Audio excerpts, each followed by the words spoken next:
남편 살해범으로 22년. 그녀는 어떻게 무죄를 되찾았나? 나는 어떻게 버틸 수 있었을까? 2000년 캘리포니아 샌디에이고 교외의 평화로운 언덕기슭. 그곳에는 도로틱 부부의 그림 같은 삶이 펼쳐져 있었다. 남편 밥 도로틱 55세는 유능한 엔지니어였고 아내 제인 도로틱 53세는 헬스케어 업계에 존경받는 임원이었다. 30년간의 결혼 생활 동안 그들은 알렉스, 클레어, 닉이라는 세 자녀를 두었고 남부러울 것 없는 안정과 풍요를 누렸다. 그들의 집은 단순한 거주 공간이 아니라 수십 년간 쌓아올린 사랑과 성공의 상징처럼 보였다. 하지만 그 견고해 보이던 성벽 아래에는 누구도 예상치 못한 비극의 씨앗이 조용히 싹트고 있었다. 운명의 날은 2000년 2월 13일 일요일이었다. 밸런타인데이를 하루 앞둔 그날 오후 1시경 밥은 평소처럼 조깅을 하러 집을 나섰다. 제이는 그가 곧 돌아오리라 생각하며 일상을 이어갔다. 하지만 몇 시간이 흘러도 남편의 모습은 보이지 않았다. 해가 서서히 지평선 너머로 기울자 제인의 마음속에선 작은 불안감이 피어오르기 시작했다. 그녀는 차를 몰고 남편이 늘 달리던 길을 따라 찾아 나섰지만 어둠 속에서 그의 흔적을 발견할 수는 없었다. 저녁 7시 45분, 불안은 공포로 변했다. 제이는 떨리는 손으로 911 전화를 걸어 남편의 실종을 신고하고 자녀들에게 이 사실을 알렸다. 한밤중의 고요함은 가족의 걱정과 경찰차의 사이렌 소리로 깨졌다. 평화롭던 도로틱 가족의 삶에 돌이킬 수 없는 균열이 생기는 순간이었다. 다음 날인 2월 14일 새벽, 밸런타인데이의 여명 속에서 끔찍한 소식이 전해졌다. 집에서 수마일 떨어진 도로변에서 밥의 시신이 발견된 것이다. 그는 등을 대고 누워 있었고 얼굴과 머리 뒤쪽에는 혈흔이 낭자했다. 목에는 굵은 밧줄이 단단히 감겨 있었다. 현장에는 교통사고의 흔적이나 격렬한 다툼의 증거가 전혀 없었다. 단순한 실종 사건은 이제 잔혹한 살인 사건으로 전환되었다.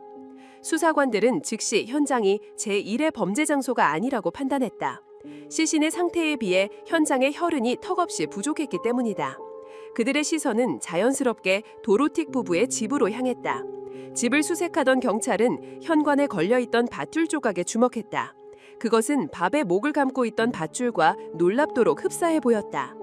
결정적인 발견은 부부의 침실에서 이루어졌다. 수사관들은 침대, 벽, 천장, 심지어 램프갓에 이르기까지 방 안 곳곳에서 미세한 혈흔 자국들을 발견했다고 믿었다.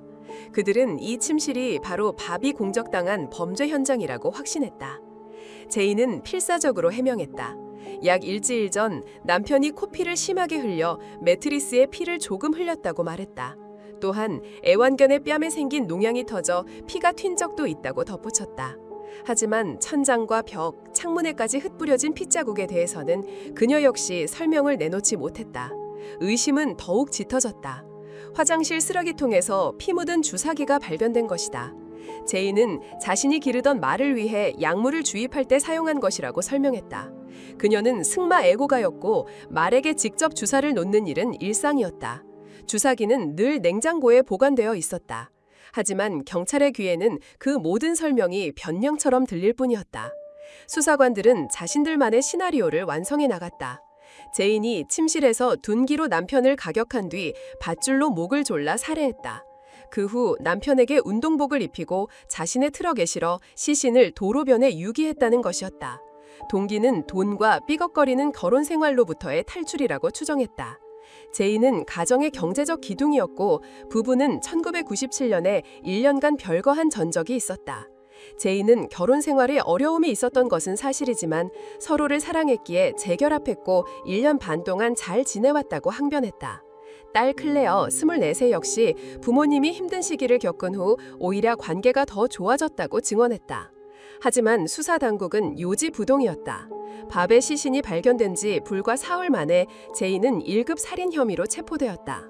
평범한 주부이자 성공한 경영인이었던 그녀는 하루아침에 남편을 살해한 냉혈한 살인마라는 족쇄를 차게 되었다.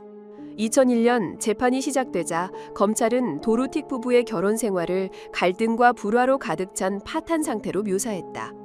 검사는 제인이 이혼할 경우 상당한 액수의 위자료를 지급해야 하는 상황을 피하고 싶어 했다고 주장했다. 검찰의 주장에 따르면 밥은 제인이 실종 신고를 하기 거의 하루 전인 2월 12일 저녁에 살해당했다. 부검 결과 밥의 위에서 발견된 미소화된 음식물은 제인이 12일 저녁 식사 메뉴라고 말한 것과 일치했으며 이는 그가 식사 후 몇 시간 내에 사망했음을 시사했다. 검찰은 누군가가 범행 후 침실을 청소한 흔적이 있다고 주장했다. 벽난로 옆 카펫과 타일 바닥이 젖어 있었고 그 아래에서 혈흔이 발견되었다는 것이다. 제인은 남편의 코피가 카펫에 떨어졌을 때 자신이 직접 닦아준 것이라고 설명했지만 검찰은 이를 범행 은폐 시도로 몰아붙였다. 검찰은 제인이 침대에 누워있는 밥의 머리를 둔기로 내리쳤다고 주장했지만 범행에 사용된 흉기는 끝내 발견되지 않았다.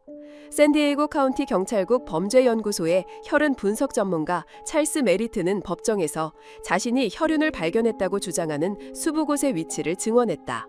베개, 스탠드 램프, 침대 옆 협탁, 벽난로, 천장, 매트리스 밑면 등에서 발견되었습니다.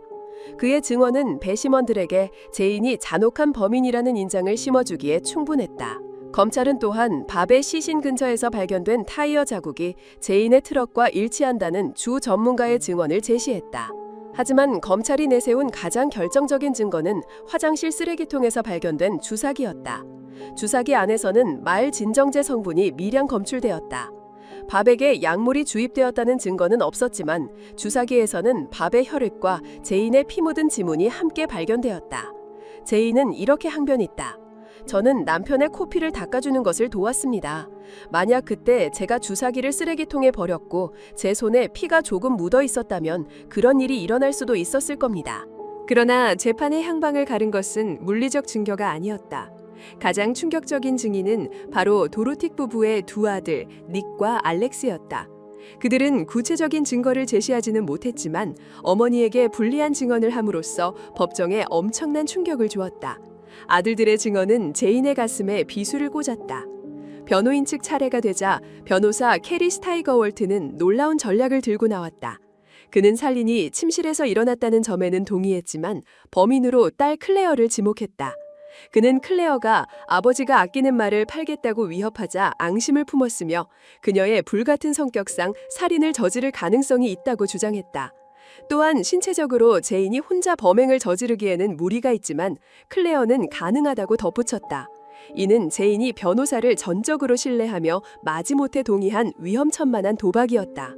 변호인 측은 또한 밥이 실종된 날 실신 발견 장소에서 멀지 않은 곳에서 검은색 픽업 트럭에 두 남사와 함께 앉아있는 밥을 목격했다는 여성의 증언을 제시했다.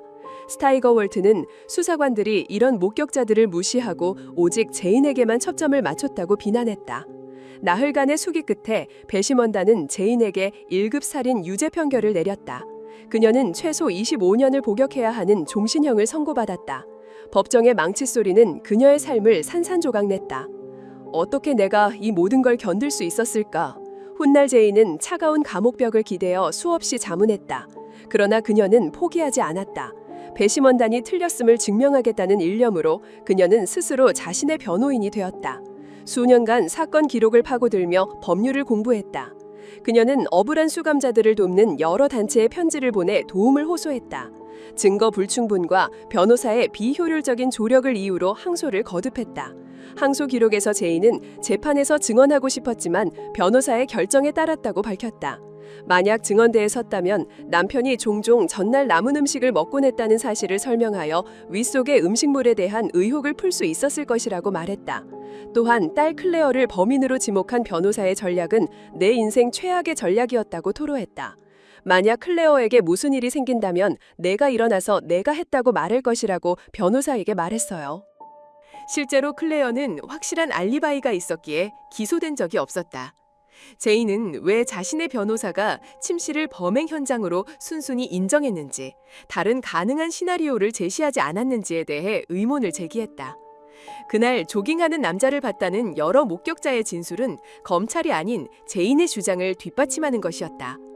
처음부터 목격자 진술에 대한 철저한 조사가 있었다면 모든 것이 밝혀졌을 겁니다. 수년간 그녀는 소사당국이 처음부터 자신에게만 초점을 맞추고 다른 단서들을 무시했다며 사건 전체의 문제점을 제기했다. 그러나 그녀의 항소는 번번이 기각되었다. 희망의 문은 좀처럼 열리지 않았다. 하지만 과학기술의 발전이 그녀에게 새로운 기회를 가져다 주었다. 2012년 그녀는 DNA 검사 기술의 발전에 기대를 걸고 밥의 목에 감겨있던 밧줄, 그의 손톱 밑에서 채취된 샘플 등 보관은 되었지만 한 번도 검사되지 않았던 증거물에 대한 DNA 검사를 신청했다. 3년간의 기다림 끝에 2015년 법원은 그녀의 신청을 승인했다.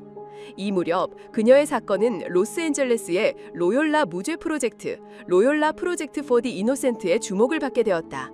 이 단체가 사건을 맡아 DNA 검사를 진행하면서 닫혀있던 진실의 문이 서서히 열리기 시작했다. 결과는 충격적이었다. 여러 증거물에서 제3의 남성 DNA가 발견된 것이다. 정작 제인의 DNA는 어디에서도 발견되지 않았다. 그녀의 무죄를 입증하는 결정적인 증거처럼 보였다. 하지만 당국은 채취된 DNA의 양이 너무 적어 신뢰할 만한 해석을 내리기 어렵다며 결과를 묵살했다. 그러나 무죄 프로젝트 팀은 포기하지 않았다. DNA 양이 적더라도 제인을 배제하기에는 충분하며 밧줄이나 밥의 손톱 및 옷에서 제인의 DNA가 발견되지 않았다는 사실 자체가 그녀가 남편의 목을 조르고 시신을 옮겼다는 검찰의 가설과 정면으로 배치된다고 주장했다. 팀은 침실의 혈흔 증거도 다시 파헤쳤다. 재판 당시 검찰은 모든 혈흔이 밥의 것이라고 주장했지만 항소 자료에 따르면 침실의 모든 핏자국처럼 보이는 얼룩이 실제로 검사된 것은 아니었다.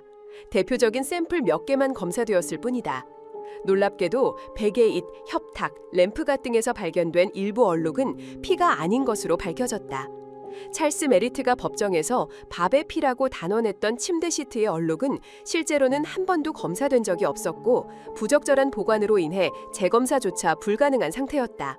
수사 과정에서의 증거 처리 문제도 도마 위에 올랐다. 한 수사관이 맨손으로 증거물을 수집하는 장면이 지적되었다. 주사기 문제에 대해서도 새로운 해석이 제기되었다.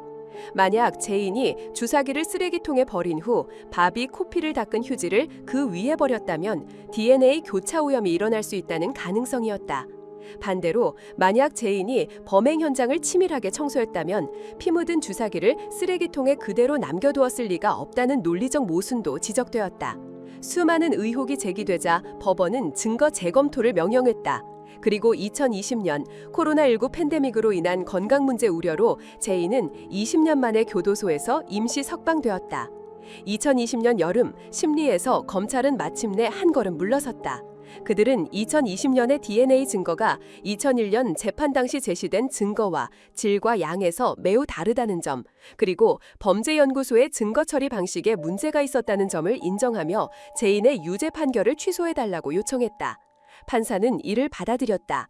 20년간의 억울한 옥살이 끝에 찾아온 자유였다. 하지만 제인의 시련은 아직 끝나지 않았다. 불과 3개월 후 검찰은 제인을 재기소하기로 결정했다. 희망과 절망이 교차하는 롤러코스터가 다시 움직이기 시작했다. 새로운 재판 준비 과정에서 제인의 변호인단은 찰스 메리트를 포함한 주 전문가들의 신뢰성에 의문을 제기했다.